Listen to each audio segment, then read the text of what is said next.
Well, look, I mean, first of all, the modern world, I mean, human rights is a modern phenomenon. It's a modern ideology.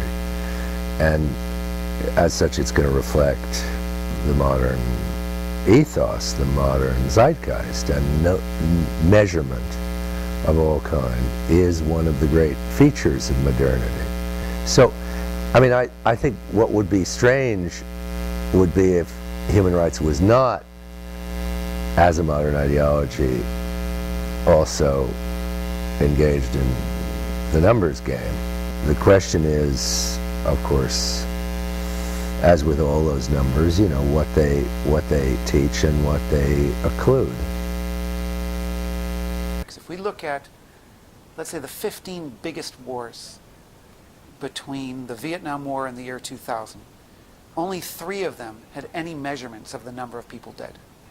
So 12 out of 15 of the biggest wars in the last 30 years, people just made the numbers up. But it is very rare that there's some sort of scientific measure estimating how many people have died in a conflict. So the kinds of models we want are not models that say, here's the truth, because that's misleading. The kind of models we want are models that say, well, we have a mathematically rigorous basis for thinking that the truth is in some sort of probability defined by this range. That's what responsible quantitative reasoning sounds like. Not just about violence. That's how responsible quantitative reasoning about anything sounds like. Let's say I'm doing a very basic tell us your story survey on human rights abuses. If I start on this end with the qualitative data, so I have stories, I can decide, now I'm back in my office, and I'm going to decide, okay, what I care about is, and this is very Patrick Ball style, who did what to whom, when, where. Well, what's our goal? Okay. Let's assume that our goal is to understand a phenomenon completely. We want to know how many killings there were, and when they happened, and where they happened, and to whom they happened. That's our goal. How many people have been killed in Iraq? Okay, so in terms of where I think you want to go, there's actually 2 broad categories of estimates that have been made. And there's a little controversy has arisen because one broad set are what we refer to in epidemiology as passive surveillance systems. Systems where you wait for information to come to you. Then there have been, as I said, several surveys where you actually, rather than letting information come to you, you go out and you interview a house. And you say, who lives in this house? How many people live here? Has anyone died since the war began? First of all, what do we mean by die? There's 2 different measures that are often mixed in this discussion. The way epidemiologists approach the question is through the notion of excess death, which are deaths that would not be expected if peacetime mortality rates were to persist. That's a very, very, very different question than a question about killings. The Iraq body count is not comparable to the Burnham and Roberts et al. Study. So why are we comparing them? And this is kind of part of what happened with the Lancet studies with Les Roberts and Gil Burnham, who I felt very bad for. Because their study, because of the political implications, was subjected to a level of scrutiny that I've never seen a study subjected to before. And I've heard people say, if my studies were subjected to that much scrutiny, I'm sure somebody would have found something wrong with them. I feel 2 things about it. You know, it's an intimidating experience to go through this intense criticism. On the other hand, much of public health research puts people to sleep. It's not very exciting. So to be associated with a study that gets denounced by 4 heads of state in the same week, you know, that's an achievement in itself. If this was a war about Sudan invading Chad, the studies would be produced and there would be no heated debate about the results. I mean, even in Libya, a lot of news sources have been comfortable with estimating various That's right. numbers. That's right. And from pretty crude sources. Yeah. I spoke to a doctor and he said this many have died in his hospital. I spoke to someone, they said this many have been buried in their town. So these aren't, there's no confidence intervals. Are people lying? Are there more than one graveyard in that town? None of these things are discussed. First, because journalists are lazy. I think this is the primary reason, that journalists are lazy. Almost all journalists that I come in contact with, and there's some really, really important exceptions to that, but a lot of journalists I come in contact with just want a number, but they can't be bothered to ask what that number means, what it includes, what it excludes. I remember once, during the Rwandan genocide, there was a reporter from Le Monde was riding in my car as we drove to the border with Zaire. And so we get to the border with Zaire, and we're up on this hill looking down at the border, and there's a river and a bridge, and the only way across this huge river is the bridge. And the Zaire military were not allowing anyone in.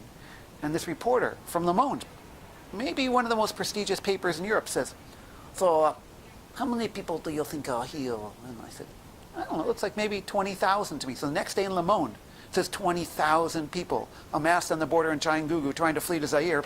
And now when you look in scholarly publications, that's the official number. I just made it up. I just stood on a hill and made it up. And that's the norm. It's not really a study. It's just a best guess. But again, you know, let's not fetishize data collection. A lot of data collection is extrapolating from a few places you can visit. Statistical analysis should be a support to this qualitative, subjective experience of suffering in the human rights world. It is not, human rights work is not driven by statistics. Statistics is not the most important part of human rights work. Understanding trends and patterns is not the most important part of human rights work. One is too many. One is too many. So people who are number phobic or just not very interested in or fear that somehow it's objectifying things, they see it as getting away from the emotions of what's going on. I think if numbers are used, as I said, as part of the whole package of explaining what's happening, they don't do that. A lot of people see a tension between qualitative and quantitative information. I don't see it that way. I see it as kind of a synergy. Because, you know, I think Dr. Gray is right in the sense that in the United States, if we're going to notice another part of the world something terrible happening, we're going to need to see that it's happening to a lot of people. That's when it's going to capture our attention. At the same time, it's that picture of that little boy or that old woman that tugs at our heartstrings. And I think I realized for the first time that compassion is fundamentally about imagination. And there are certain things that hit the imagination of certain individuals, and there are certain things that hit the imagination of others. And so, for some people, one photograph of a dead woman would be enough to sort of wrench their heart and decide, wow, what's happening in Iraq is really unacceptable. It was a mistake to go there. For others, I think knowing, wow, it's likely as many people died violently there as died in the Rwandan genocide. Okay, so having said that, I'm working in another country where the issue is targeting against, and this is actually something that happened in Iraq, targeting of doctors and teachers. Okay, so should I take it more seriously than 1 million people or 600,000 people or 200,000 people, whatever, were directly killed by political violence? Or should I take it seriously that 90% of the doctors were wiped out? Okay, well, if you wipe out 90% of the doctors, how many people are going to die as a result because they don't have physicians? You know, it's not as simple as the numbers. It's never that simple to say 1 million is always more than 1,000. If those 1,000 are the right 1,000 that you've killed off, that can cause much more chaos for a lot more people, a lot more eventual harm. And I'm not a philosopher. I can't answer that. So, I mean, I'm a statistician. Well, that's primarily an advocacy question. Okay, so you're asking me to do something that isn't what I do. Well, you want me to judge things, and I don't judge things in that way. I mean, people put things to use. I mean, the larger the number, numbers are a way of getting attention. But they're a way of getting attention for a very good reason, which is, you know, the death of one person is tragic, but most people think, most people in most cultures for most of time, have thought that, you know, the death of 100,000 people was a more noteworthy, I mean, it all sounds so, you know, simple-minded to say it, but maybe one has to go back to sort of first principles here. I mean, everybody thinks that it's, you know, it's a far more noteworthy event when 100,000 people die than when 100 people die. So, I mean, numbers are always going to be. There's no way around it. I don't see any way around it. I don't see how could you make a way around it? I mean, on what basis? I mean, it's a kind of moral triage, if you will. And how do you get around triage? You couldn't run a hospital without triage. I mean, otherwise, how would you run an emergency room without triage? How would you know which patient is in urgent need of attention? And which, I mean, that's the principle of triage, as you know.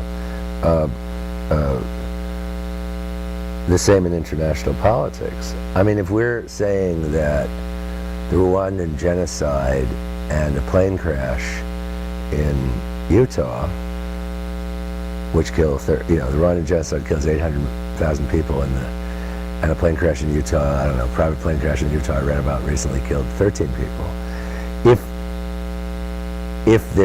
If that number doesn't matter, well, then you can't, the world becomes completely unintelligible.